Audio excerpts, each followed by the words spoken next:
얼마예요? 아스팔트 위로 끝없이 펼쳐진 검은 강물, 밤의 고속도로는 마치 다른 세상으로 향하는 신비로운 통로처럼 보였습니다. 그 위를 강철의 심장과 뜨거운 피를 가진 거대한 트럭들이 마치 정해진 운명의 궤도를 따르는 별들처럼 쉼 없이 흘러가고 있었습니다. 도시의 불빛이 저 멀리 희미한 성운처럼 아스라이 멀어지고 나면 오직 헤드라이트가 가르는 한 줄기 빛과 밤하늘의 희미한 달빛만이 그들의 길을 비추었습니다. 창밖으로는 스산한 바람소리와 거대한 엔진이 토해내는 규칙적인 저음만이 들려왔습니다. 차창 안 좁고 흔들리는 운전석은 그들에게 세상의 전부이자 고독한 섬과도 같은 공간이었습니다. 며칠 밤낮을 도로 위에서 보내는 것이 숙명인 그들, 화물차 운전기사들에게 있어 고속도로 중간중간 자리한 휴게소는 단순한 생리현상 해결이나 잠시 눈을 붙이는 장소 이상의 의미를 가졌습니다.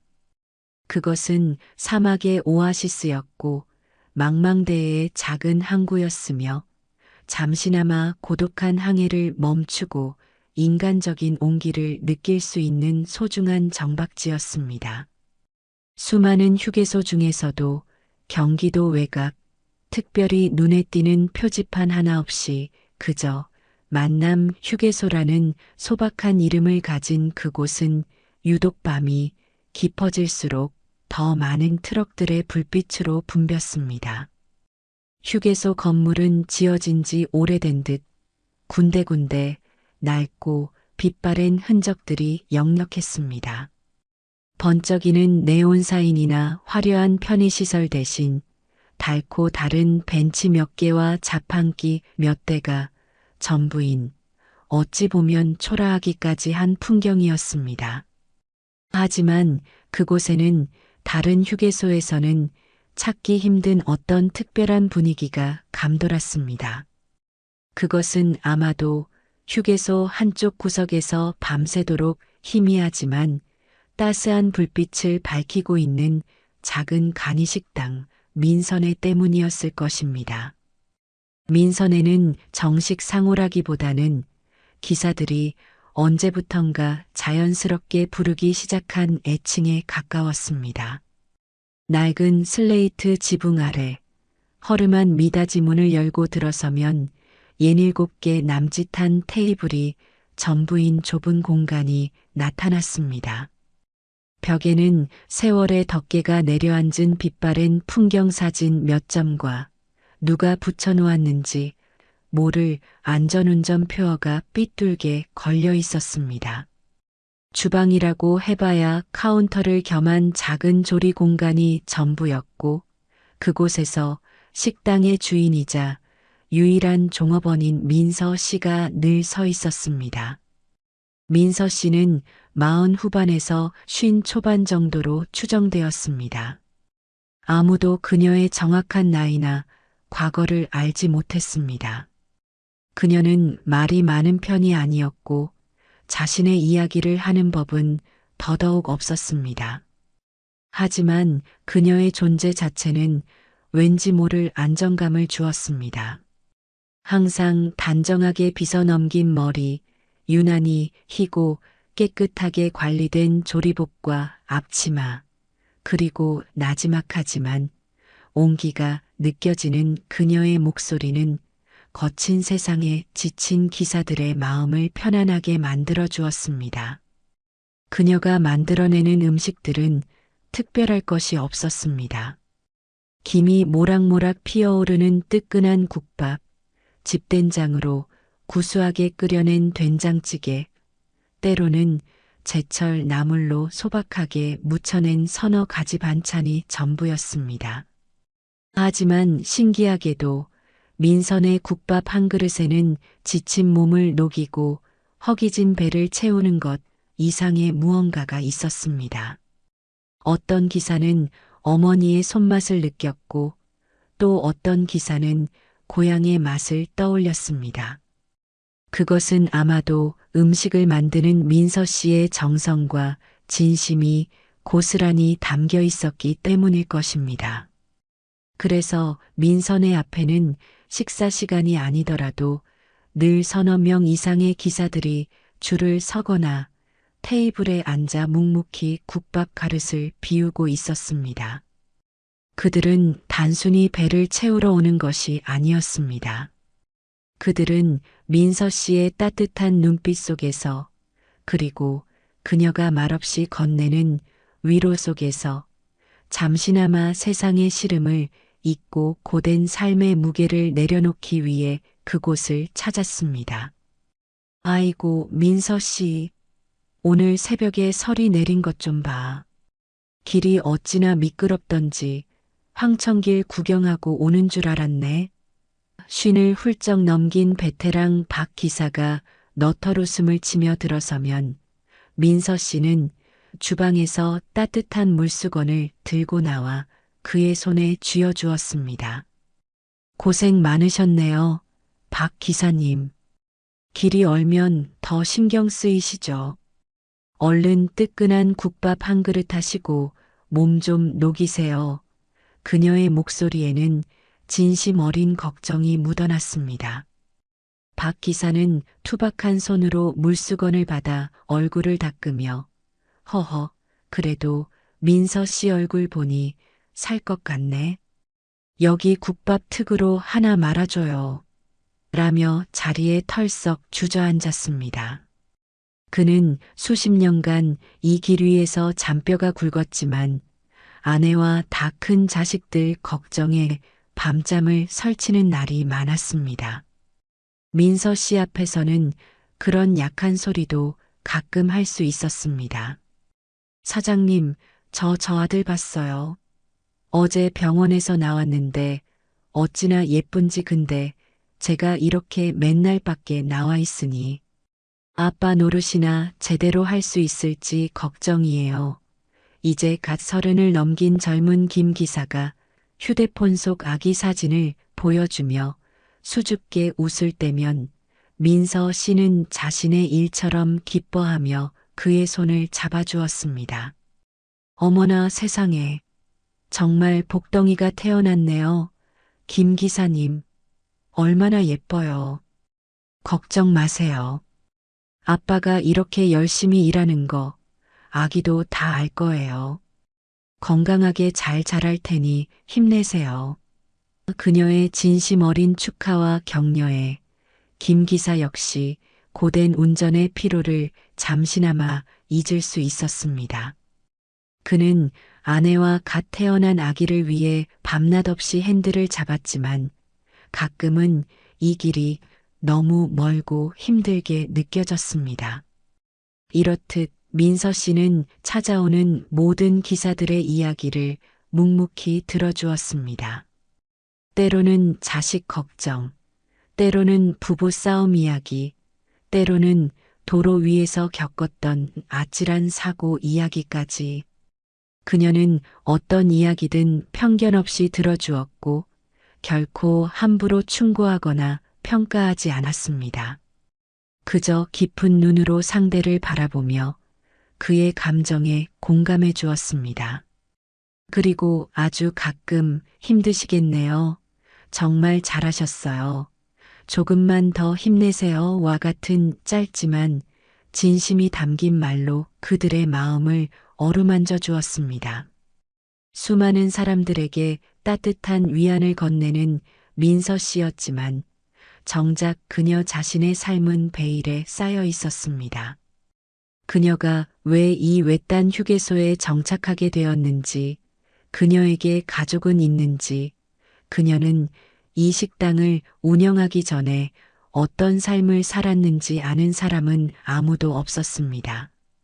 몇몇 호기심 많은 기사들이 조심스럽게 그녀의 과거에 대해 물으려 한 적도 있었지만 그럴 때마다 민서 씨는 그저 희미하게 미소를 지으며 날씨 이야기나 다른 손님의 안부를 묻는 식으로 화제를 돌리곤 했습니다. 그녀의 그런 태도는 오히려 사람들의 궁금증을 증폭시켰습니다. 어떤 이들은 그녀가 혹시 큰 도시에서 사업에 실패하고 도망쳐 온 것이 아닐까 추측했고, 또 어떤 이들은 말 못할 사연을 가진 채 세상과 등지고 숨어 사는 것일지도 모른다고 수군거렸습니다.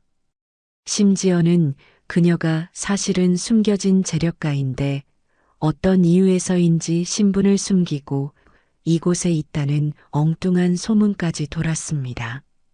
하지만 그런 소문들은 대부분 악의 없는 호기심에서 비롯된 것이었고, 누구도 진지하게 그 소문의 진위를 파헤치려 하지는 않았습니다. 기사들에게 중요한 것은 그녀의 과거가 아니라 지금 이 순간 그녀가 자신들에게 베풀어주는 따뜻한 위안과 변함없는 친절이었기 때문입니다. 그녀가 어떤 사람이든 민선에는 그들에게 없어서는 안 될 소중한 안식처였고, 그녀는 그 안식처를 지키는 등대 같은 존재였습니다. 그러나 민서 씨의 잔잔한 미소 뒤편에는 아무도 눈치채지 못하는 깊고 어두운 그림자가 드리워져 있었습니다. 그것은 오래된 슬픔의 흔적이자 결코 치유될 수 없는 상처의 기억이었습니다. 가끔, 아주 가끔씩 그녀는 늦은 밤 홀로 식당에 남아 창밖을 바라보며 깊은 한숨을 내쉬곤 했습니다. 혹은 설거지를 하다가 말고 흐르는 물에 자신의 눈물을 씻어내기도 했습니다. 특히 유난히 젊고 혈기왕성해 보이는 기사가 찾아와 자신의 꿈이나 미래에 대해 이야기할 때면 그녀의 눈빛은 순간적으로 아득한 슬픔에 잠기곤 했습니다. 그럴 때면 그녀는 황급히 고개를 돌려 주방으로 들어가거나 핑계를 대고 잠시 자리를 피했습니다. 그녀는 자신의 감정을 드러내는 법이 없었습니다. 슬픔은 철저히 그녀 자신만의 몫으로 남겨두었습니다. 어쩌면 그녀는 자신의 슬픔이 다른 사람들에게 전염될까봐 두려워했는지도 모릅니다. 혹은 자신의 상처를 드러내는 것이 곧 잊고 싶었던 그날의 기억을 다시 꺼내는 일이 될까봐 망설였는지도 모릅니다.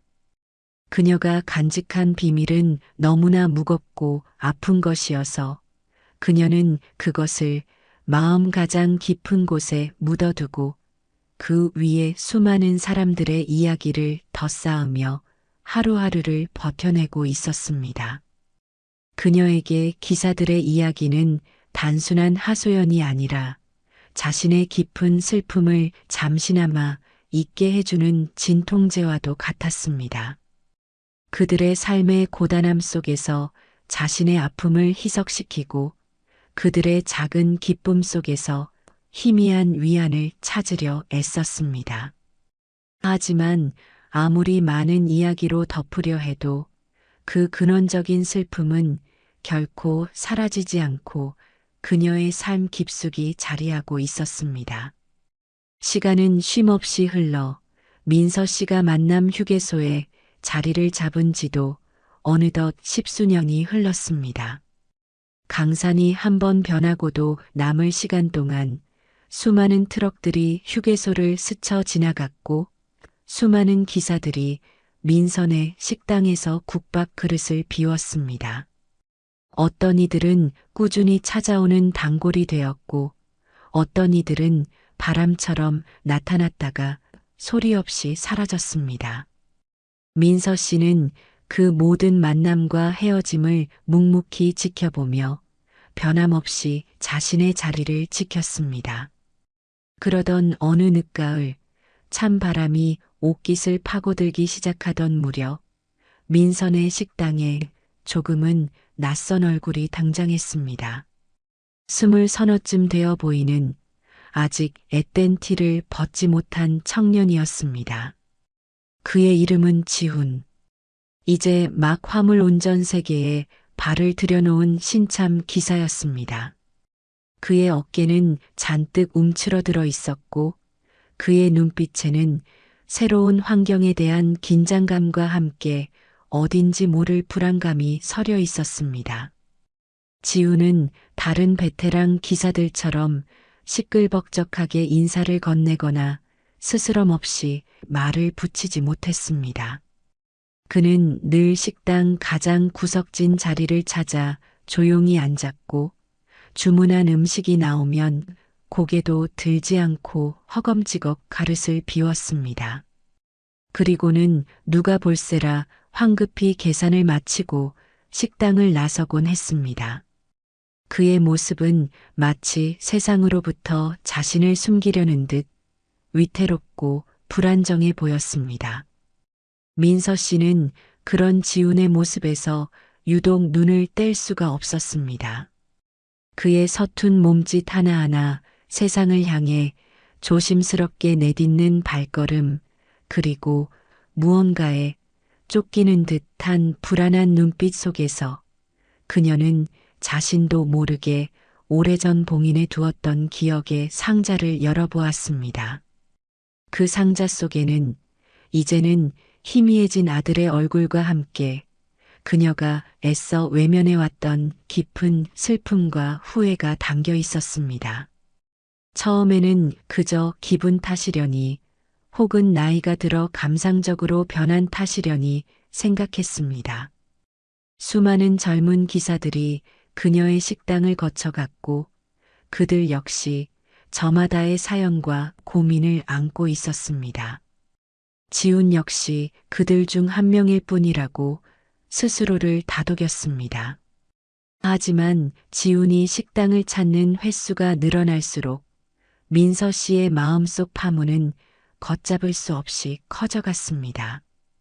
지훈이 다른 기사들과 어울리지 못하고 혼자 밥을 먹는 모습을 볼 때면 그녀는 혹시 아들도 처음 일을 시작했을 때 저렇게 외롭지는 않았을까 하는 생각에 가슴이 아려왔습니다. 지훈이 운전의 어려움을 토로하며 힘없이 한숨을 내쉴 때면 그녀는 아들도 저런 고충을 겪었을지도 모른다는 생각에 마음이 무거워졌습니다. 그리고 무엇보다 가끔씩 지훈이 무심코 짓는 해맑은 미소나 혹은 어떤 일에 집중할 때 보이는 진지한 표정 속에서 그녀는 너무나도 선명하게 아들의 모습을 발견하곤 했습니다. 그럴 때마다 그녀는 숨이 멎는 듯한 고통을 느끼며 황급히 시선을 피해야 했습니다. 민서 씨는 지훈에게 조심스럽게 다가가기 시작했습니다. 처음에는 그저 다른 손님들과 마찬가지로 따뜻한 국밥 한 그릇을 내어주고 필요한 것이 없는지 묻는 정도였습니다. 하지만 그녀의 눈길은 늘 지훈에게 머물렀습니다.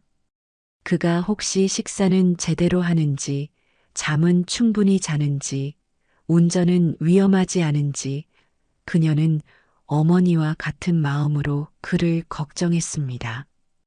지훈 씨, 오늘은 반찬 좀 더 줄 테니 많이 먹어요. 젊은 사람이 기운이 있어야지.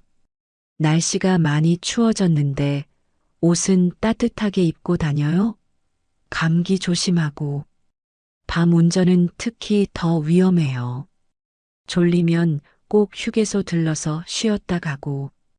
그녀의 관심은 부담스럽지 않으면서도 따뜻했고 지훈 역시 그런 민서 씨의 호의를 어색해하면서도 싫지 않은 듯 받아들였습니다. 그는 여전히 말이 많은 편은 아니었지만 이전처럼 도망치듯 식당을 나서지는 않았습니다. 가끔은 민서 씨가 건네는 말에 짧게 대답하기도 했고 다른 기사들의 대화를 곁에서 잠자코 듣기도 했습니다. 그는 조금씩 아주 천천히 민선의 식당이라는 작은 섬에 익숙해져 가고 있었습니다. 하지만 민서 씨의 마음은 지훈을 향한 염려와 관심이 깊어질수록 더욱 복잡하고 무거워졌습니다. 지훈에게서 아들의 모습을 발견하는 것은 그녀에게 위안인 동시에 고통이었습니다. 살아있었다면 꼭 저 모습이었을 아들을 떠올리며 가슴이 벅차오르다가도 결코 돌아올 수 없는 현실 앞에서 절망감에 휩싸였습니다. 그녀는 지훈에게 잘해주고 싶은 마음과 그를 통해 아들을 보려는 자신의 이기심 사이에서 끊임없이 갈등했습니다. 때로는 지훈이 겪는 어려움이나 실수가 마치 자신의 아들이 겪었던 것처럼 느껴져 안타까움을 넘어선 깊은 죄책감에 시달리기도 했습니다. 내가 그때 아들에게 조금만 더 신경 썼더라면, 내가 그때 아들의 꿈을 말렸더라면 하는 수없이 되풀이했던 후회가 다시 그녀를 괴롭혔습니다. 그녀는 지훈을 보며 끊임없이 과거의 자신과 마주해야 했습니다. 그녀의 내면은 누구에게도 말할 수 없는 슬픔과 후회, 그리고 지훈을 향한 복잡한 감정들로 소용돌이치고 있었습니다. 그녀는 여전히 겉으로는 평온한 미소를 유지하려 애썼지만 그녀의 눈빛에 드리워진 슬픔의 그림자는 이전보다 더욱 짙어져 가고 있었습니다.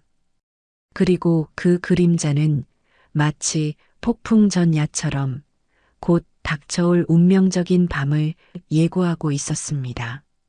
지훈이 화물 운전대를 잡게 된 데에는 나름의 절박한 사정이 있었습니다. 그의 아버지는 지훈이 고등학교 3학년 때 갑작스러운 심장마비로 세상을 떠나셨습니다. 평생을 성실하게 작은 공장에서 일했지만 남은 것은 약간의 퇴직금과 홀로 남겨진 아내, 그리고 아직 앞길이 구말리 같은 아들뿐이었습니다. 지훈의 어머니는 남편을 잃은 슬픔 속에서도 아들만은 번듯하게 대학에 보내 남들처럼 안정적인 직장을 갖게 하기를 바랐습니다. 그것이 먼저 떠난 남편에 대한 도리이자 아들을 위한 최선의 길이라고 굳게 믿었습니다. 지훈 역시 처음에는 어머니의 뜻을 따르려 했습니다. 하지만 빠듯한 살림에 학자금 대출까지 받아가며 대학에 가는 것이 마음에 걸렸습니다. 또한 그는 책상 앞에 앉아 공부하는 것보다 몸을 움직여 일하는 것에 더 끌렸습니다. 그러던 중 우연히 아버지의 오랜 친구분이 화물 운송업을 하시는 것을 알게 되었고, 그분의 도움으로 어렵사리 운전면허를 따고 인길에 들어서게 된 것입니다. 엄마, 너무 걱정 마세요. 저도 이제 성인인데 제 앞가림은 제가 해야죠. 대학은 나중에라도 갈 수 있지만 지금 당장 돈을 벌어야 하잖아요. 어머니를 설득하는 과정은 쉽지 않았습니다. 전화기 너머로 들려오는 어머니의 걱정 어린 목소리와 한숨 소리는 매번 지훈의 마음을 무겁게 짓눌렀습니다. 아비 없는 자식 티낸다. 고생길이 훤하다는 주변의 수군거림도 그를 힘들게 했습니다. 그는 어머니를 안심시켜드리고 싶었고 스스로의 선택이 틀리지 않았음을 증명하고 싶었습니다. 그래서 더욱 필사적으로 운전대를 잡았습니다. 남들보다 1시간이라도 더 달리고 한 푼이라도 더 벌기 위해 밤낮 없이 애썼습니다. 하지만 현실은 녹록지 않았습니다. 경험 없는 신참 기사에게 좋은 일감이 돌아올 리 만무했습니다. 그는 남들이 기피하는 힘들고 위험한 운송을 도맡아야 했고 그마저도 죗값을 받지 못하는 경우가 허다했습니다. 베테랑 기사들의 텃세도 무시할 수 없었습니다. 그들은 지훈의 서툰 운전 실력이나 경험 부족을 사사건건 트집 잡았고 때로는 노골적으로 무시하기도 했습니다. 어느 날은 내비게이션이 알려준 길을 따라갔다가 좁은 시골길에 잘못 들어서는 바람에 진흙탕에 트럭 바퀴가 빠져오도 가도 못하는 신세가 된 적도 있었습니다. 또 어떤 날은 상하차 시간을 맞추지 못해 화주에게 온갖 핀잔을 듣고 운송비를 깎이기도 했습니다. 며칠씩 밤샘 운전을 하고 나면 눈꺼풀은 천근만근 무거워지고 정신은 몽롱해져 아찔한 순간을 여러 번 넘기기도 했습니다. 그럴 때마다 지우는 깊은 자괴감과 함께 이 길이 정말 자신에게 맞는 길인지 회의감에 시달렸습니다. 하지만 그는 포기할 수 없었습니다. 여기서 포기하면 어머니의 걱정이 현실이 되는 것이었고 아버지의 친구분에게도 면목이 없는 일이었습니다. 무엇보다 스스로의 선택에 대한 책임을 져야 한다는 생각이 강했습니다. 그는 힘든 내색을 하지 않으려 애썼지만 그의 젊은 어깨에 지워진 삶의 무게는 그를 점점 더 지치게 만들었습니다. 민선의 식당은 그런 지훈에게 유일하게 숨 쉴 수 있는 공간이었습니다. 그곳에서는 누구도 그를 얕잡아 보거나 훈계하려 들지 않았습니다. 민서 씨는 언제나 따뜻한 밥과 함께 조용한 미소로 그를 맞아주었습니다. 그는 민서 씨 앞에서만큼은 잠시나마 긴장을 풀고 허겁지겁 밥을 먹는 대신 천천히 음식을 맛볼 수 있었습니다. 가끔 박 기사 같은 베테랑이 지훈에게 툭툭 말을 건네기도 했습니다. 어이 신참, 오늘은 어디까지 갔다 오는 길이야? 얼굴이 반쪽이 됐네 그려. 박 기사님 예, 오늘은 강원도까지 좀 다녀왔습니다. 쯧쯧, 처음엔 다 그래. 너무 조급하게 생각하지 말고 안전이 최고요. 밥 거르지 말고 잘 챙겨 먹고. 박 기사의 말투는 여전히 투박했지만 그 속에는 경험에서 우러나온 진심 어린 조언과 함께 서툰 후배를 향한 일말의 연민 같은 것이 담겨 있었습니다. 김 기사 역시 가끔 지훈에게 말을 걸었습니다. 지훈 씨, 혹시 저녁에 시간 괜찮으면 같이 식사나 할래요? 저기 시내에 싸고 맛있는 기사식당 하나 아는데. 아, 예, 김 기사님. 근데 제가 오늘은 좀 피곤해서. 그래요? 그럼 다음에 꼭 같이 가요. 혼자 밥 먹으면 맛없잖아요. 김 기사는 동병상련의 마음으로 혹은 자신보다 더 힘들어 보이는 후배를 챙겨주고 싶은 마음으로 지훈에게 다가갔습니다. 지훈은 그런 관심들이 어색하면서도 한편으로는 고마웠습니다. 하지만 그는 여전히 자신의 속마음을 쉽게 드러내지 못했습니다. 자신의 나약함을 보이는 것이 두려웠고 괜한 동정을 받고 싶지도 않았습니다. 그는 그저 묵묵히 자신의 길을 가야 한다고 생각했습니다. 시간이 흐르면서 민서 씨의 마음속에서 지훈이 차지하는 비중은 점점 더 커져갔습니다. 그녀는 지훈을 볼 때마다 아들 준우를 떠올렸고 준우에게 미처 해주지 못했던 것들을 지훈에게 해주고 싶은 마음이 간절해졌습니다. 하지만 동시에 그녀는 자신이 지훈을 아들의 대용품으로 여기는 것은 아닌지, 이것이 과연 지훈을 위한 일인지 끊임없이 자문해야 했습니다. 그녀는 밤이면 잠 못 이루고 뒤척이는 날이 많아졌습니다. 낮 동안 애써 눌러두었던 슬픔과 그리움이 밤의 정적 속에서는 더욱 선명하게 그녀를 찾아왔습니다. 그녀는 오래된 앨범을 꺼내 아들의 사진을 보고 또 보았습니다. 교복을 입고 쑥스럽게 웃던 모습, 친구들과 어깨동무를 하고 장난치던 모습, 그리고 그토록 자랑스러워했던 낡은 트럭 앞에서 희망에 부풀어 있던 마지막 모습까지. 사진 속 아들은 영원히 그 시간에 멈춰 있었지만 그녀의 시간은 속절없이 흘러 아들과의 거리는 점점 더 멀어지고 있었습니다. 준우야, 내 아들 내가 지금 살아있다면 꼭 지훈이 같은 모습이었을까? 너도 저렇게 힘들어하고 외로워하고 그렇게 길 위에서 불안에 떨고 있었을까? 그녀는 가슴을 치며 자책했습니다. 아들이 꿈을 이야기했을 때 왜 더 귀 기울여 주지 못했을까? 왜 그 길이 얼마나 위험하고 고된 길인지 제대로 알려주지 못했을까? 왜 마지막 순간까지 아들의 곁을 지켜주지 못했을까? 후회는 또 다른 후회를 낳으며 그녀의 마음을 좀먹었습니다. 가끔 그녀는 지훈 앞에서 자신도 모르게 울컥하는 감정을 느꼈습니다. 지훈이 피곤해 지친 얼굴로 꾸벅꾸벅 졸 때, 혹은 마른 기침을 콜록거릴 때, 그녀는 당장이라도 그를 집으로 데려가 따뜻한 이불 속에 눕히고 쉬게 해주고 싶었습니다.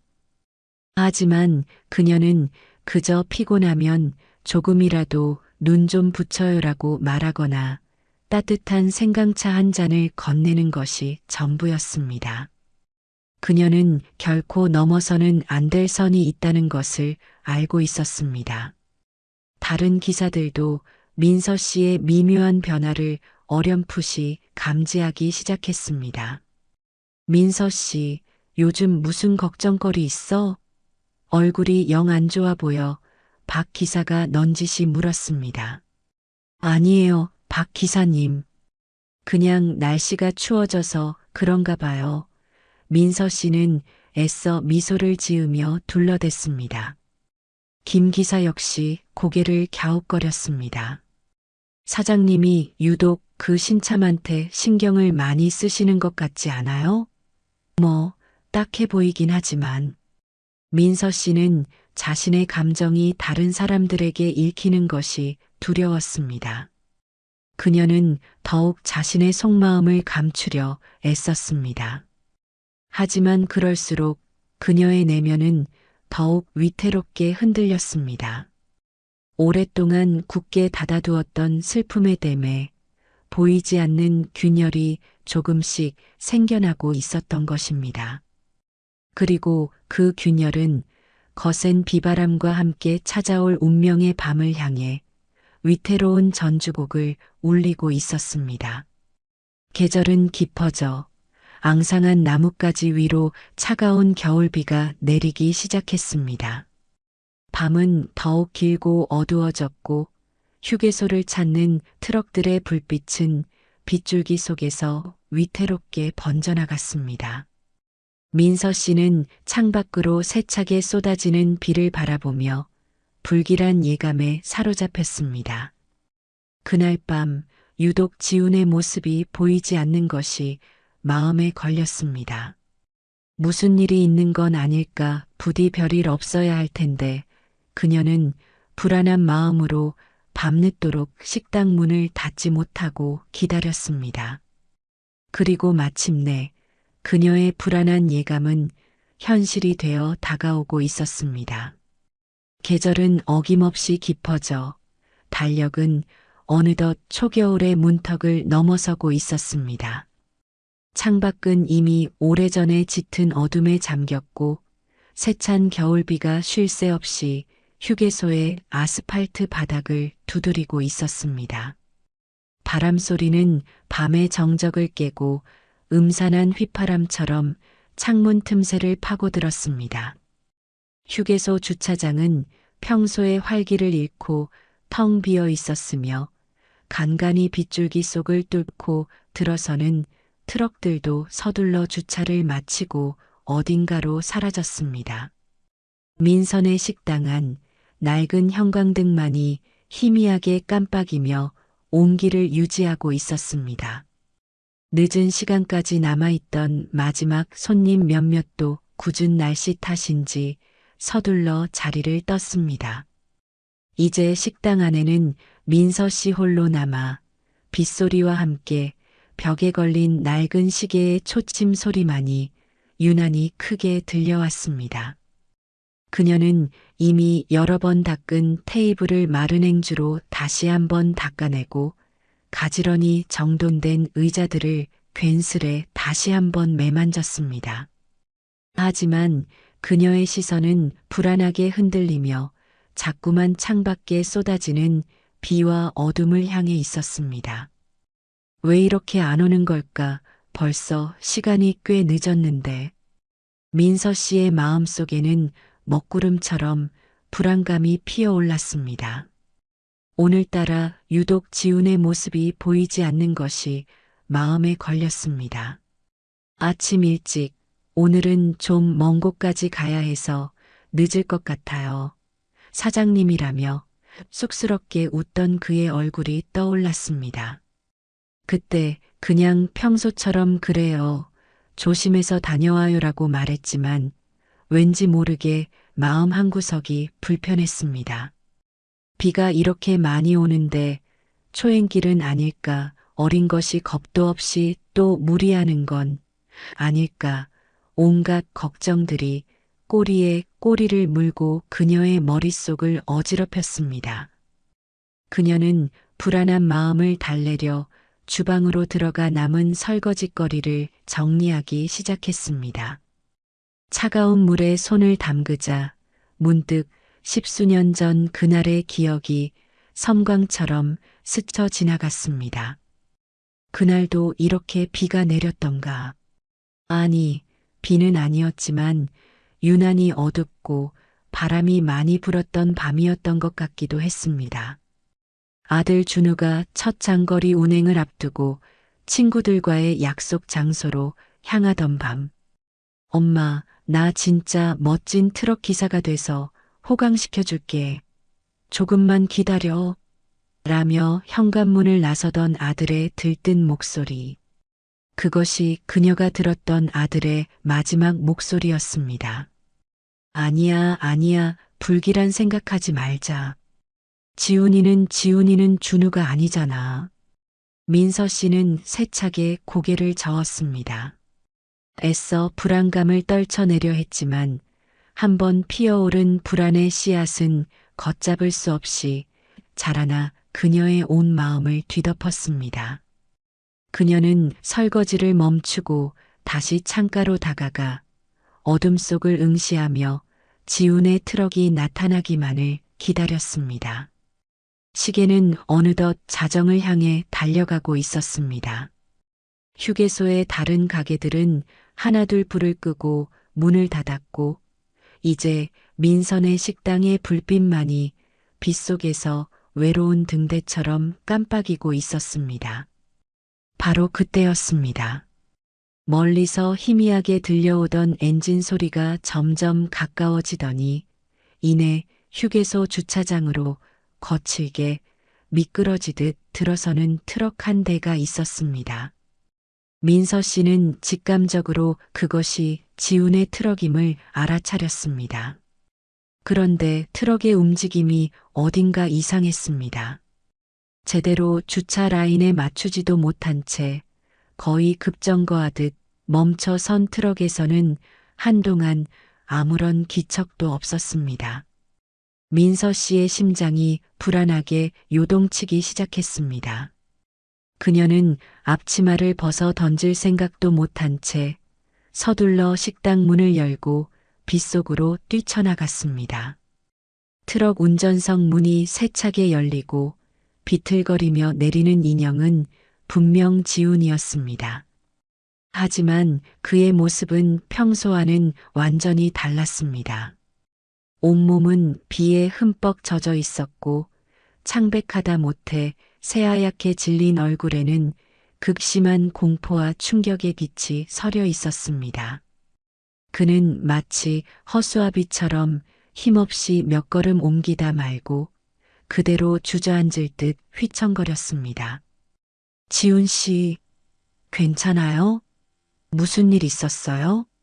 민서 씨는 다급하게 달려가 그의 팔을 부축했습니다.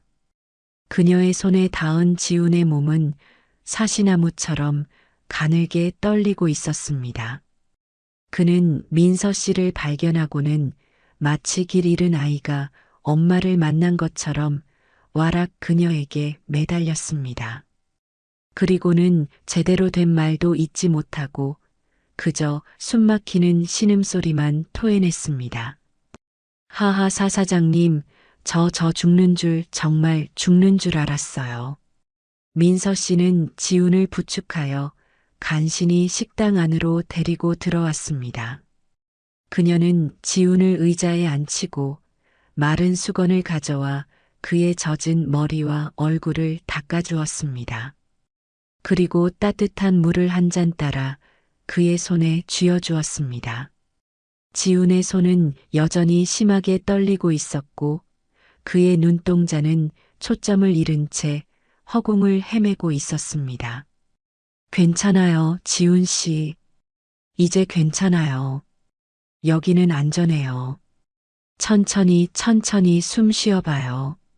민서 씨는 그의 등을 부드럽게 쓸어내리며 나지막이 속삭였습니다. 그녀의 차분하고 따뜻한 목소리에 지훈은 가까스로 거친 숨을 고르기 시작했습니다. 한참 동안 식당 안에는 지훈의 거친 숨소리와 빗소리만이 가득했습니다. 마침내 지훈은 떨리는 입술을 열어 조금 전 자신이 겪었던 끔찍한 순간을 털어놓기 시작했습니다. 빗길에 갑자기 차가 제멋대로 미끄러지기 시작했어요. 핸들을 꺾었는데도 말을 듣지 않고 중앙분리대가 바로 눈앞에 하는 순간 정말 눈앞이 캄캄해지면서 모든 게 끝났다고 생각했어요. 그의 목소리는 중간중간 끊어졌고 말하는 동안에도 그의 몸은 계속해서 떨렸습니다.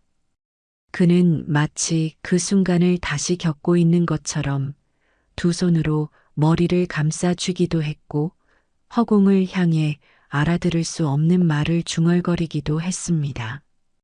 정말 간신히 핸들을 틀어서 갓길 쪽으로 쿵 하고 받고 멈췄는데 그 소리가 아직도 귀에서 맴돌아요. 타이어 터지는 소리, 쇠 긁히는 소리, 그 몇 초가 몇 시간처럼 길게 느껴졌어요. 그는 겨우 말을 마치고는 다시 깊은 침묵 속으로 빠져들었습니다. 그의 얼굴에는 죽음의 문턱까지 갔다가 돌아온 자의 극심한 공포와 함께 살아남았다는 안도감보다는 오히려 깊은 절망감이 드리워져 있었습니다. 왜 나만 이렇게 힘든 건지 모르겠어요. 내가 뭘 그렇게 잘못했다고 운전하는 게 이렇게 무서운데 이걸 계속해야 하는 건지 자신이 없어요. 차라리 그때 그냥 가버렸으면 이런 고통은 안 겪어도 됐을 텐데. 그의 목소리는 점점 더 흐느낌으로 변해갔습니다. 그리고 마침내 그는 참아왔던 울음을 터뜨리며 어린아이처럼 오열하기 시작했습니다. 엄마, 우리 엄마는 어떡하라고, 내가 이렇게 돼버리면 아빠도 없이 나 하나 보고 사시는데 내가 뭐라고 이렇게 불효만 저지르는 건지, 나는 정말 아무짝에도 쓸모없는 놈인가 봐요. 그의 절규는 텅 빈 식당 안을 가득 메우며 듣는 이의 가슴을 미어지게 만들었습니다. 그것은 단순히 사고의 공포 때문만이 아니었습니다. 그것은 자신의 선택에 대한 후회, 미래에 대한 불안, 그리고 세상과 홀로 맞서 싸워야 하는 젊은 영혼의 처절한 외침이었습니다. 지훈의 울음소리를 듣고 있던 민서 씨의 눈에서도 어느새 뜨거운 눈물이 흘러내리고 있었습니다. 처음에는 그저 안타까움과 연민의 눈물이었습니다.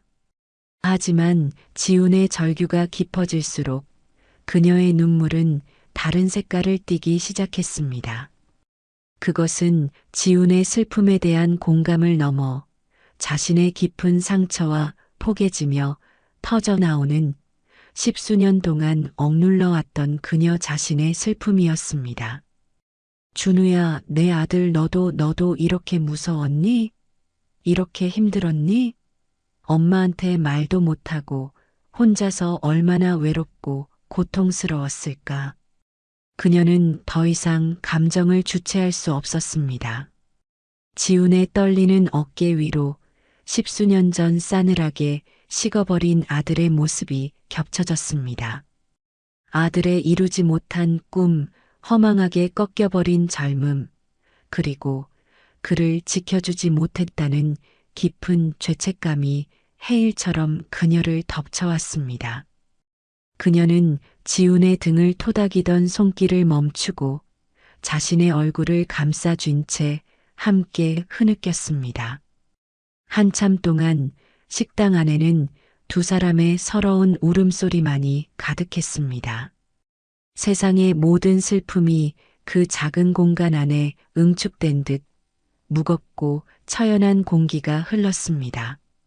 시간이 얼마나 흘렀을까? 먼저 울음을 그친 것은 민서 씨였습니다. 그녀는 눈물로 젖은 얼굴을 들어 여전히 어깨를 들썩이며 울고 있는 지훈을 바라보았습니다. 그의 모습은 너무나도 위태롭고 너무나도 가여웠습니다. 바로 그 순간 민서 씨는 결심했습니다. 더 이상 이 무거운 비밀을 혼자 짊어지고 있을 수 없다고. 어쩌면 지금 이 순간, 이 절망의 끝에서 길을 잃고 헤매는 이 젊은 영혼에게 자신의 아픈 이야기가 작은 위로나마 될 수 있지 않을까 하는 생각이 들었습니다. 아니, 어쩌면 이것은 지훈을 위한 것이 아니라 오랫동안 닫혀있던 자신의 마음의 문을 열고 스스로를 구원하기 위한 마지막 몸부림이었는지도 모릅니다. 떨리는 손. 민서 씨는 늘 앞치마 가장 깊숙한 주머니에 넣어 다니던 작고 네모난 물건을 꺼냈습니다. 그것은 오랫동안 간직해온, 이제는 가장자리마저 닳아버린 낡은 사진 한 장이었습니다. 그녀는 사진을 물끄러미 내려다보았습니다. 사진 속에는 교복을 입은 앳된 소년이 세상의 모든 빛을 머금은 듯 환하게 웃고 있었습니다. 배경은 오래된 윙바디 트럭 앞이었고 소년의 눈빛에는 꿈을 향한 설렘과 젊음에 치기 어린 자신감이 넘실거렸습니다. 그 얼굴은 놀랍도록 지금 눈앞에서 울고 있는 지훈과 닮아 있었습니다. 민서 씨는 심호흡을 한 번 하고 떨리는 손으로 그 사진을 지훈에게 내밀었습니다. 그녀의 목소리는 물기에 젖어 있었지만 이상하게도 차분하고 단단했습니다. 지훈 씨, 이 아이 보여요? 울음에 지쳐 멍하니 앉아있던 지훈은 민서 씨가 내민 작은 사진에 천천히 시선을 옮겼습니다. 빗물과 눈물로 흐릿해진 시야 속에서도 사진 속 소년의 얼굴은 이상할 정도로 선명하게 다가왔습니다. 자신과 너무나도 닮은 얼굴, 앳된 모습이었지만 웃는 인매나 선한 눈매, 심지어 살짝 뻗친 머리카락까지 마치 오래전 자신의 모습을 보는 듯한 착각마저 들었습니다. 이 아이는 누구세요? 지훈은 혼란스러운 목소리로 물었습니다. 그의 머릿속은 온갖 추측으로 복잡해졌습니다. 혹시 사장님의 숨겨둔 동생일까? 아니면 먼 친척? 하지만 사진 속 소년을 바라보는 민서 씨의 눈빛은 단순한 가족이나 친척을 대하는 그것과는 달랐습니다. 그 눈빛 속에는 너무나 깊은 슬픔과 애틋함, 그리고 사무치는 그리움이 서려 있었습니다. 민서 씨는 사진을 어루만지며 떨리는 목소리로 대답했습니다. 내 아들이에요. 하나밖에 없는 내 전부였던 아들 강준우. 아들이라는 말에 지우는 순간 숨을 멈췄습니다. 예상치 못한 대답이었습니다. 하지만 그보다 더 충격적인 것은 민서 씨의 입에서 나온 이름이었습니다. 강준우. 그 이름은 지훈이 이 휴게소에서 몇 번인가 들어본 적이 있는 이름 같기도 했습니다. 오래전 이 근처에서 큰 사고가 있었고 그때 트럭 운전기사를 꿈꾸던 젊은 청년 하나가 허망하게 세상을 떠났다는 이야기를 얼핏 들었던 기억이 났습니다. 설마 그 이야기가. 준우는 어릴 때부터 트럭이 세상에서 제일 멋있다고 했어요. 장난감도 온통 트럭 모형뿐이었고 길 가다가 큰 화물차만 보면 넋을 잃고 쳐다보곤 했죠. 아빠 없이 저 혼자 키우느라 늘 미안한 마음이었는데도 어찌나 밝고 건강하게 자라줬는지 그의 웃음소리 하나면 세상 시름을 다 잊을 수 있을 정도였어요. 민서 씨는 아들의 이야기를 하며 잠시 입가에 희미한 미소를 띄웠습니다. 하지만 그 미소는 곧 다시 슬픔으로 얼룩졌습니다. 고등학교 졸업하자마자 운전면허부터 따겠다고 어찌나 성화였는지 말릴 수가 없었어요. 그의 눈빛이 정말 살아있었거든요. 자기가 하고 싶은 일을 찾았다는 기쁨에 반짝반짝 빛났어요. 이 사진도 중고 트럭을 한 대 구해서는 자기 첫 차라고 얼마나 좋아하며 찍었는지 몰라요. 이걸로 돈 많이 벌어서 엄마 호강시켜주겠다고 큰 소리 떵떵 치면서 그녀는 잠시 말을 멈추고 흐르는 눈물을 손등으로 훔쳤습니다. 지우는 아무 말도 할 수 없었습니다. 그저 숨죽인 채 한 어머니의 가슴 아픈 회고를 들을 뿐이었습니다.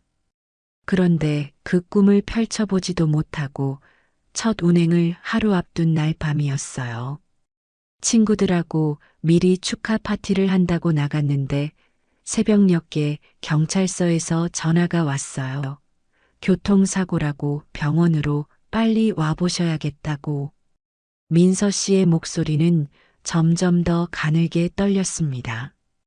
그녀는 마치 그날의 악몽을 다시 겪고 있는 듯 두 손으로 자신의 팔을 감싸 안았습니다. 병원에 도착했을 땐 이미 늦었더라고요. 음주운전 차량이 중앙선을 넘어서 정면으로 그 자리에서 즉사했다는 말만 귓가에 맴돌고 아무 생각도 나지 않았어요. 그냥 세상이 무너지는 것 같았어요. 내 세상이 완전히.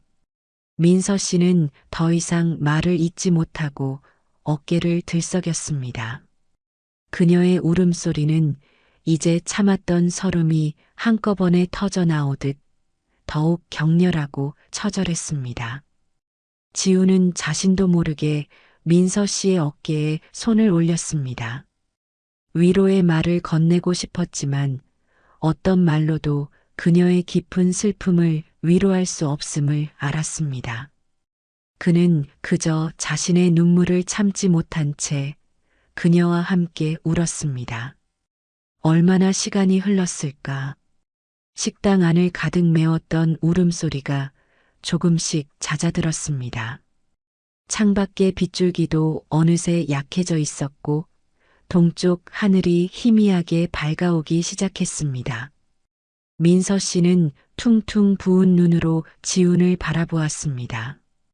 그리고는 마치 오랫동안 품어왔던 무거운 짐을 내려놓듯 깊은 한숨과 함께 마지막 비밀을 털어놓았습니다. 아들을 보내고 정말 한동안은 제정신이 아니었어요. 왜 나에게 이런 시련이 닥쳤는지 세상을 원망하고 아들을 지켜주지 못한 나 자신을 저주하면서 폐인처럼 지냈죠. 그러다 문득 이런 생각이 들었어요. 이렇게 무너져 있는 건 아들이 원하는 모습이 아닐 거라고. 아들이 그토록 사랑했던 이 길 위에서 아들이 이루지 못한 꿈을 내가 다른 방식으로라도 이어갈 수 있지 않을까 하고요. 그녀는 잠시 숨을 고르고 말을 이었습니다. 그래서 이곳 휴게소에 식당을 열게 된 거예요.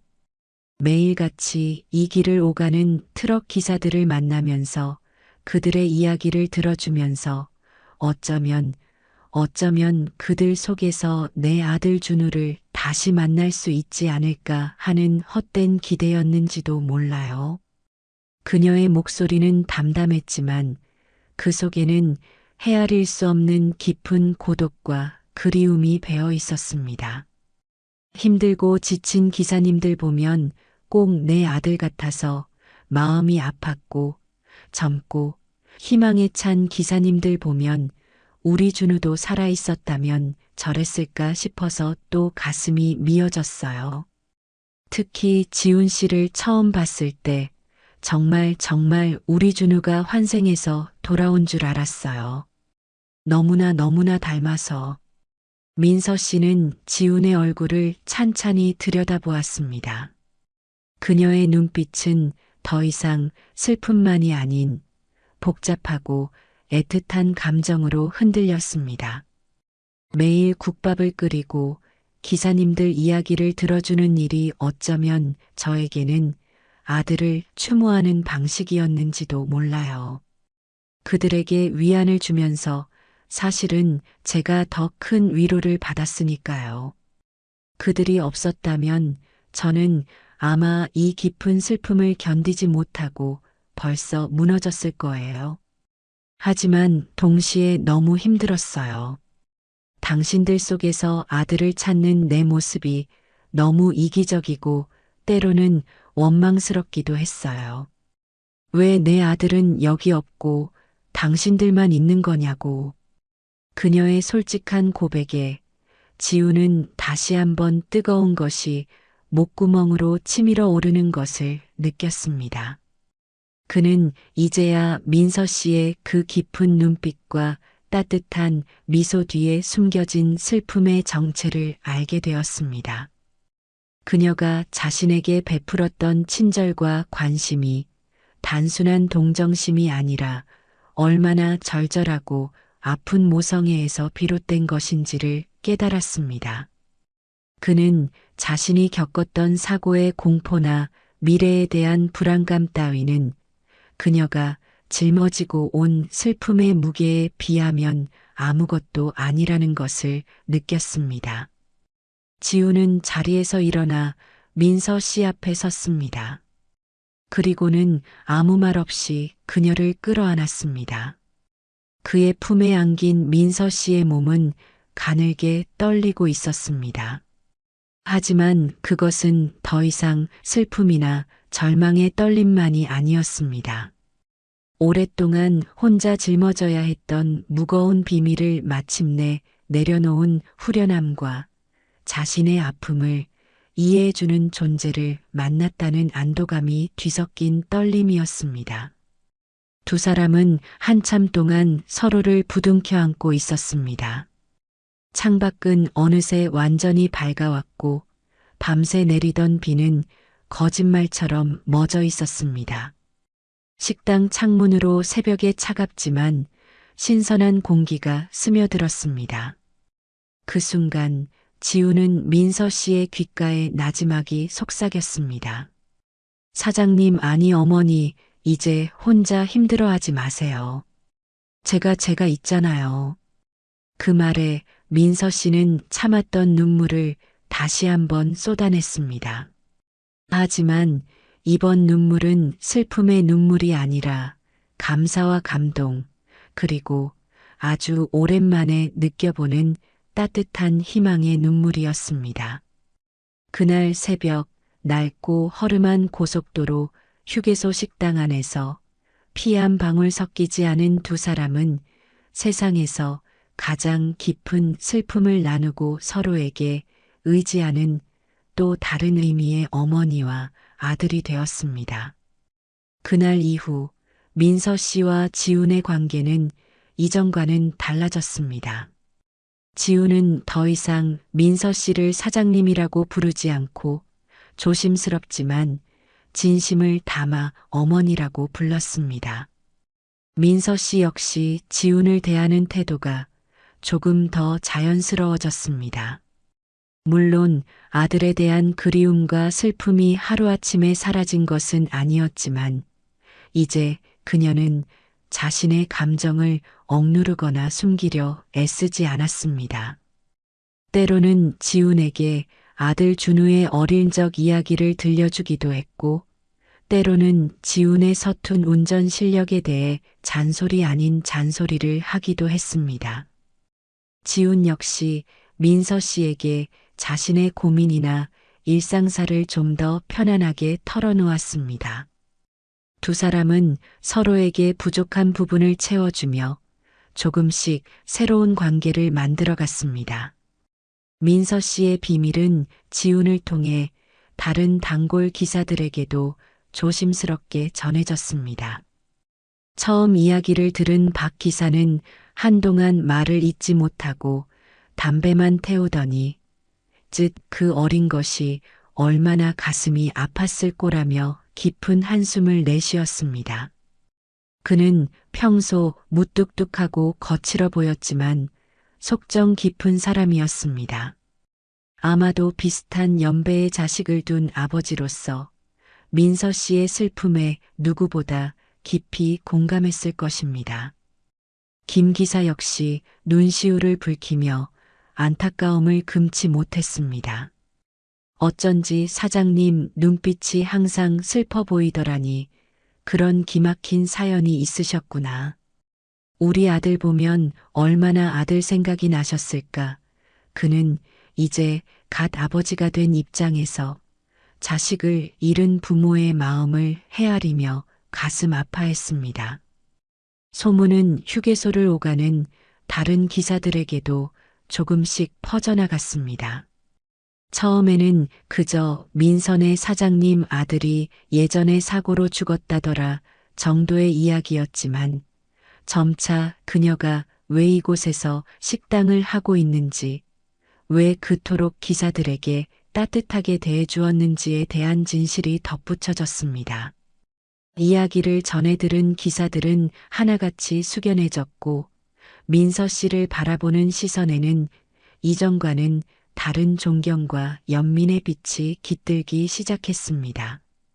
민서 씨의 가슴 아픈 사연이 알려진 후 만남 휴게소의 풍경은 눈에 띄지 않게 하지만 분명하게 변화하기 시작했습니다. 민선의 식당은 여전히 밤늦도록 불을 밝혔고 트럭 기사들은 변함없이 그곳을 찾아와 허기를 달래고 고단한 몸을 뉘었습니다. 하지만 그곳을 채우는 공기는 이전과는 사뭇 달랐습니다. 이전에는 각자의 고독과 피로를 잠시 내려놓는 개인적인 쉼터의 느낌이 강했다면 이제는 그곳에 모인 사람들이 서로의 존재를 인식하고 조용히 연대하는 하나의 공동체 같은 분위기가 형성되었습니다. 그 중심에는 물론 민서 씨가 있었습니다. 기사들은 더 이상 그녀를 단순히 친절한 식당 주인으로만 대하지 않았습니다.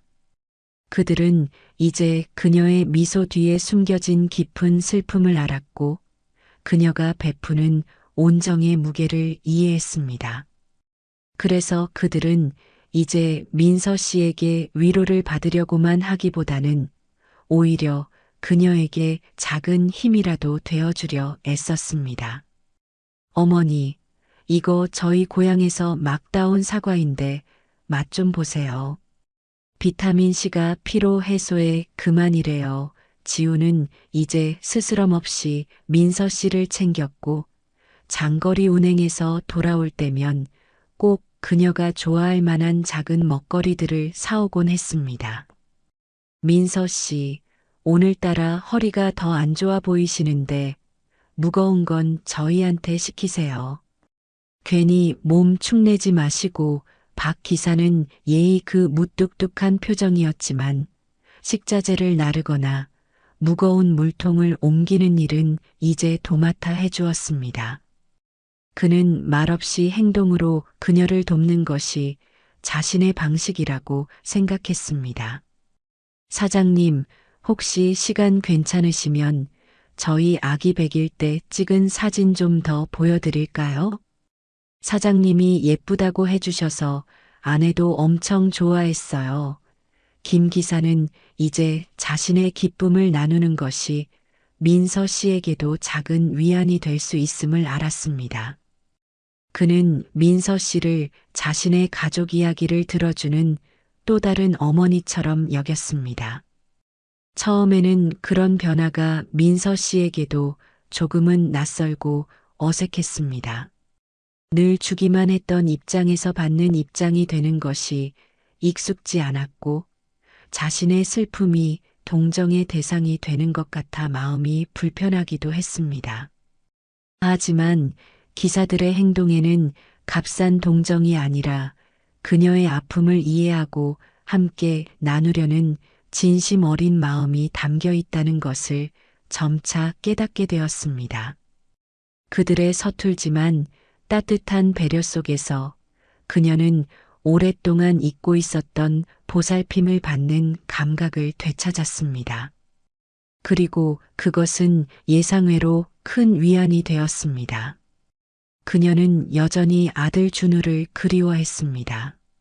사진 속 아들의 얼굴을 보며 눈시울을 붉히는 날도 많았습니다. 하지만 이제 그 슬픔은 더 이상 그녀 혼자만의 것이 아니었습니다. 그녀가 힘들어 보일 때면 지우는 말없이 옆에 앉아 그녀의 어깨를 감싸주었고 박 기사는 뜨거운 커피 한 잔을 내밀었으며 김 기사는 아이의 재롱 영상을 보여주며 잠시나마 웃음을 선사했습니다. 그들은 각자의 방식으로 그녀의 슬픔을 나누어 짊어졌고 그녀는 그들의 온기 속에서 자신의 슬픔을 조금씩 다른 방식으로 받아들이는 법을 배워갔습니다. 지훈 역시 민서 씨와 휴게소 공동체 안에서 조금씩 성장해 갔습니다. 민서 씨의 따뜻한 지지와 다른 기사들의 조언 속에서 그는 더 이상 불안에 떠는 신참 기사가 아니었습니다. 운전 실력도 눈에 띄게 늘었고 도로 위에서의 돌발 상황에도 제법 능숙하게 대처하게 되었습니다.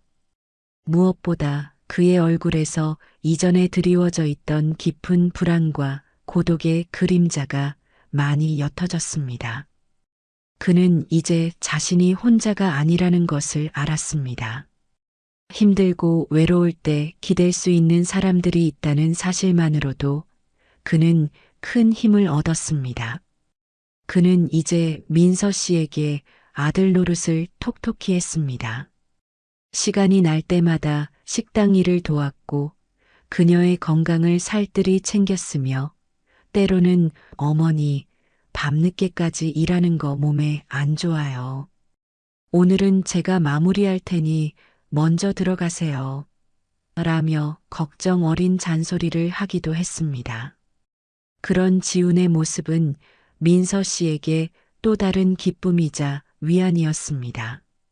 그는 고향에 계신 어머니에게도 전보다 더 자주 안부 전화를 걸었습니다. 민서 씨의 이야기를 전부 털어놓지는 못했지만 자신이 좋은 분들을 만나 잘 지내고 있으며 더 이상 걱정하지 않으셔도 된다고 말씀드렸습니다. 전화기 너머로 들려오는 어머니의 안심하는 목소리에 지우는 처음으로 자신이 선택한 이 길 위에서 작은 행복을 느꼈습니다.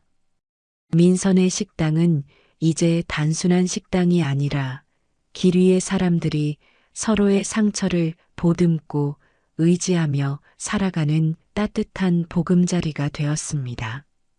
그곳에는 여전히 삶의 고단함과 애환이 존재했습니다. 하지만 그 속에는 또한 서로를 향한 깊은 이해와 연민, 그리고 혈연을 넘어선 끈끈한 유대감이 숨쉬고 있었습니다.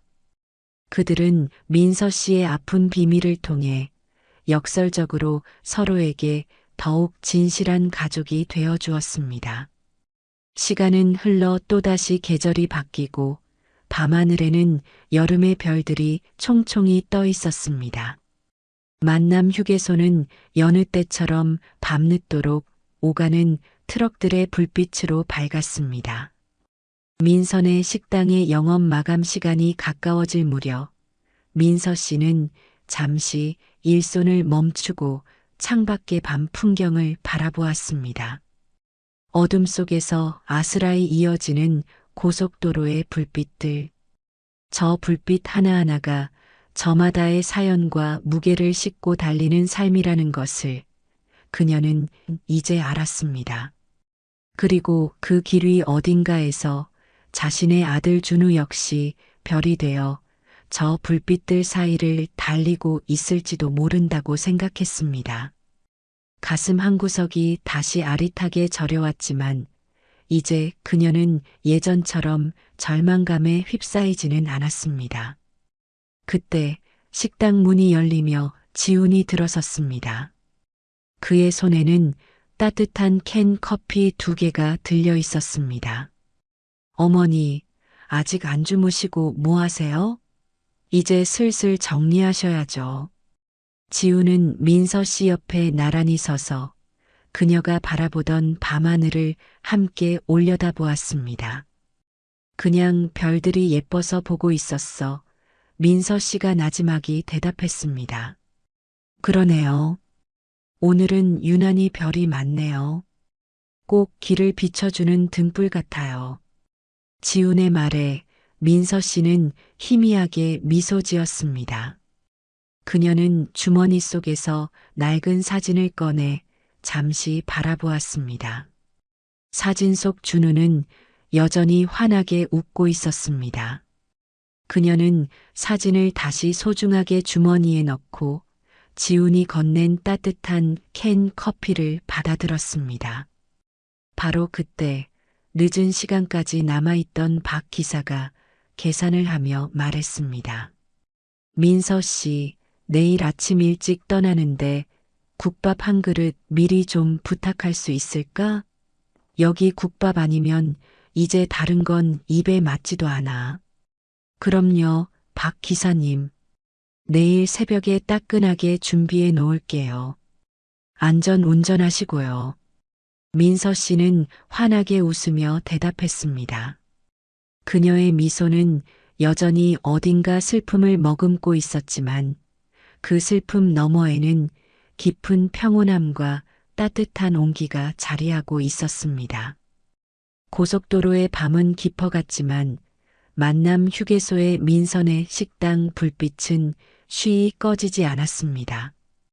그 불빛은 길 위를 헤매는 고독한 영혼들을 위한 작은 등대였고 슬픔 속에서도 피어나는 인간적인 연대와 희망의 상징이었습니다. 비록 아들을 잃은 슬픔은 영원히 그녀와 함께하겠지만 그녀는 이제 혼자가 아니었습니다. 그녀 곁에는 서로의 상처를 보듬고 함께 길을 걸어가는 또 다른 가족들이 있었습니다.